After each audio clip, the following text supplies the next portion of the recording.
Hello बच्चों, आज का टॉपिक है विशेष ओलंपिक। विशेष ओलंपिक की शुरुआत बौद्धिक रूप से अक्षम वयस्कों व बच्चों के लिए साल भर ओलंपिक की तर्ज पर खेल प्रतियोगिताएं आयोजित करना तथा प्रशिक्षण प्रदान करने के उद्देश्य से की गई थी, ताकि इस प्रकार के बच्चों एवं वयस्कों को शारीरिक पुष्टि के लिए प्रेरित किया जा सके। इन कार्यक्रमों के कारण ऐसे लोगों को अपने साहस, खुशी, योग्यताओं का प्रदर्शन करने का अवसर प्राप्त होता है, जो कि उनके सर्वांगीण विकास के लिए अति आवश्यक है। इस कार्यक्रम का एक अन्य उद्देश्य बौद्धिक रूप से अक्षम लोगों को समाज की मुख्य धारा में शामिल करना भी होता है। स्पेशल ओलंपिक की शुरुआत संयुक्त राज्य अमेरिका के पूर्व राष्ट्रपति कनेडी की बहन यूनिस केनेडी श्राइवर के द्वारा की गई। पहला अंतर्राष्ट्रीय विशेष ओलंपिक जुलाई 1968 में शिकागो के सोल्जर फील्ड में आयोजित किया गया था और यह एक दिन का ग्रीष्मकालीन शिविर था। इसमें अमेरिका व कनाडा के 1000 खिलाड़ियों ने भाग लिया था।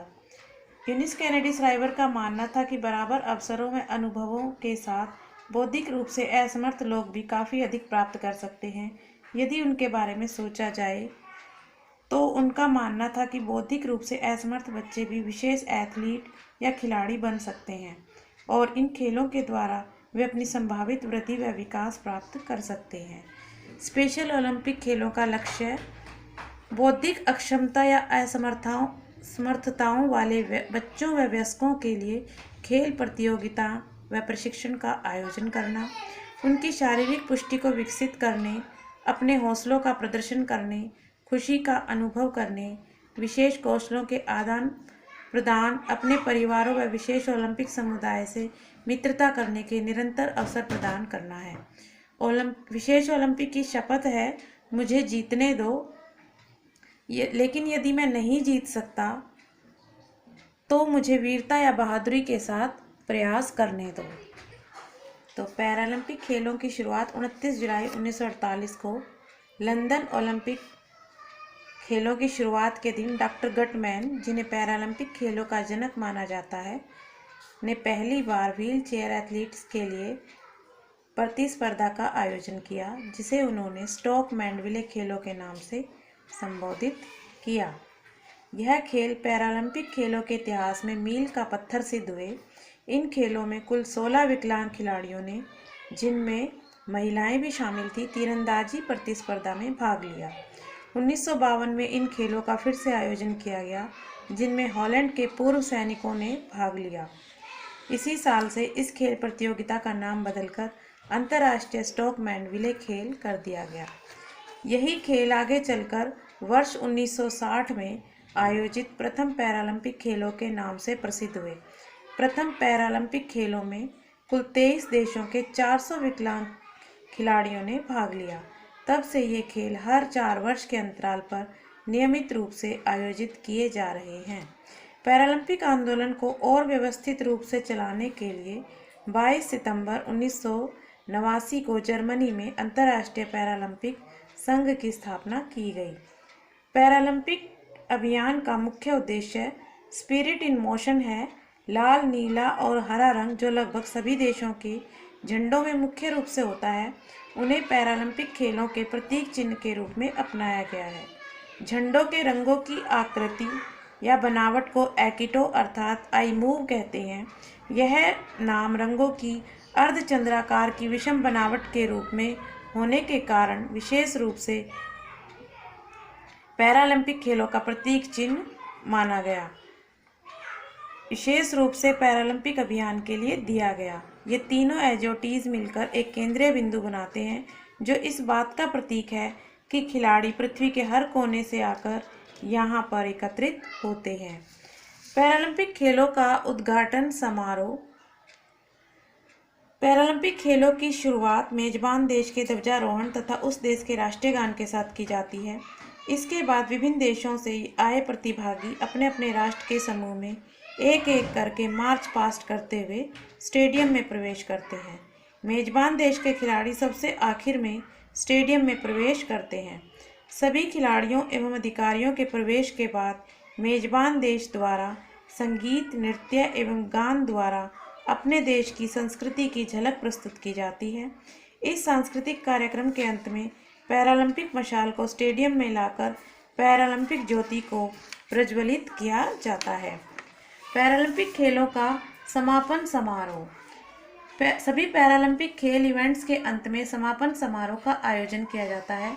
समापन समारोह में सभी प्रतिभागी देशों के ध्वजवाहक खिलाड़ी एक साथ स्टेडियम में प्रवेश करते हैं। इनके पीछे सभी प्रतिभागी देशों के खिलाड़ी बिना किसी भेदभाव के एक साथ स्टेडियम में प्रवेश करते हैं। इसके बाद पैरालंपिक ध्वज को उतारा जाता है और पैरालंपिक ज्योति को बुझाकर पैरालंपिक खेलों के समापन की आधिकारिक घोषणा की जाती है। अंतर्राष्ट्रीय पैरालंपिक समिति, यह पैरालंपिक खेलों को नियंत्रित करने वाली अंतर्राष्ट्रीय संस्था है जो ग्रीष्मकालीन व शीतकालीन पैरालंपिक खेलों का आयोजन करती है। यह 9 खेलों के लिए विश्व चैंपियनशिप्स व अन्य प्रतियोगिताओं का पर्यवेक्षण व समन्वय करती है और इस समिति का मुख्य उद्देश्य पैरालंपिक एथलीट्स को खेलों में श्रेष्ठता की प्राप्ति के योग्य बनाना और विश्व को प्रेरित एवं उत्तेजित करना है। 22 सितंबर 1989 को स्थापित की गई इस समिति का मुख्यालय वान, जर्मनी में है। इसका मुख्य लक्ष्य किसी भी रूप से अशक्त या असमर्थ या अविकसित लोगों के लिए पर्याप्त खेल अवसरों को विकसित करना है। जानेंगे ओलंपिक के आदर्श शब्द के बारे में, जिसे ओलंपिक मोटो भी कहते हैं। ये हैं CTS, LTS, 4TS। अधिक तेज, अधिक ऊंचा और अधिक शक्तिशाली इसका मीनिंग है और इन शब्दों का तात्पर्य है कि व्यक्ति को हमेशा अधिक तेज, अधिक ऊंचा और शक्तिशाली स्तर पाने का प्रयास करते रहना चाहिए। ओलंपिक ध्वज जो है सफ़ेद शिल्क का बना होता है जिस पर 5 छल्ले आपस में जुड़े हुए होते हैं और ये छल्ले विश्व के 5 महाद्वीपों अमेरिका, यूरोप, ऑस्ट्रेलिया, एशिया और अफ्रीका को रिप्रेजेंट करते हैं, का प्रतिनिधित्व करते हैं। 5 छल्ले अलग अलग रंग के होते हैं जैसे कि पीला, हरा, लाल, नीला और काला, और इन छल्लों का आपस में जुड़ा होना सहयोग और मैत्री का प्रतीक है। ओलंपिक ज्योति या मशाल एक प्रकार से शांति की प्रतीक है। यह ज्योति यूनान के ओलंपिक गांव में प्रज्वलित की जाती है और विभिन्न खिलाड़ियों के द्वारा इस ज्योति को उस स्थान पर पहुंचाया जाता है जहां ओलंपिक खेलों का आयोजन होना है। इस ज्योति को कभी बुझने नहीं दिया जाता है, अर्थात जितने दिनों तक यह ओलंपिक खेल चलते हैं उतने दिनों तक यह निरंतर जलती रहती है। ओलंपिक खेलों के समापन समारोह पर ही इसे बुझाया जाता है। ओलंपिक पुरस्कार। ओलंपिक खेलों में पहला स्थान प्राप्त करने वाले खिलाड़ी को सोने का तमगा यानी कि गोल्ड मेडल, दूसरे स्थान पर आने वाले को चांदी का तमगा सिल्वर मेडल तथा तीसरे स्थान पर आने वाले खिलाड़ी को कांस्य तमगा ब्रॉन्ज मेडल दिया जाता है। इसके अलावा विजेताओं को एक एक डिप्लोमा भी दिया जाता है। अगले 5 स्थान पर आने वाले खिलाड़ियों को भी एक डिप्लोमा दिया जाता है। ओलंपिक शपथ। ओलंपिक खेलों के उद्घाटन समारोह में एथलीटों के द्वारा एक शपथ ली जाती है। मेजबान देश का एक प्रतिनिधि झंडा पकड़े हुए आगे आता है। सभी प्रतियोगी देशों के ध्वज को पकड़ने वाले प्रतिनिधि एथलीट भी अपने अपने स्थान पर आ जाते हैं।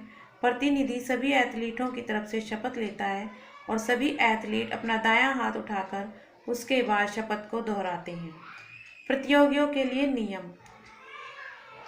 और ओलंपिक खेलों के जो प्रतियोगी हैं उनमें कोई भी अव्यावसायिक पुरुष या स्त्री खिलाड़ी भाग ले सकता है। हालांकि ये खिलाड़ी भिन्न भिन्न सदस्य देशों की राष्ट्रीय ओलंपिक समिति के द्वारा भेजे जाते हैं।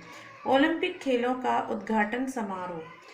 ओलंपिया गांव में ओलंपिक ज्योति को सूर्य की किरणों से प्रज्वलित किया जाता है।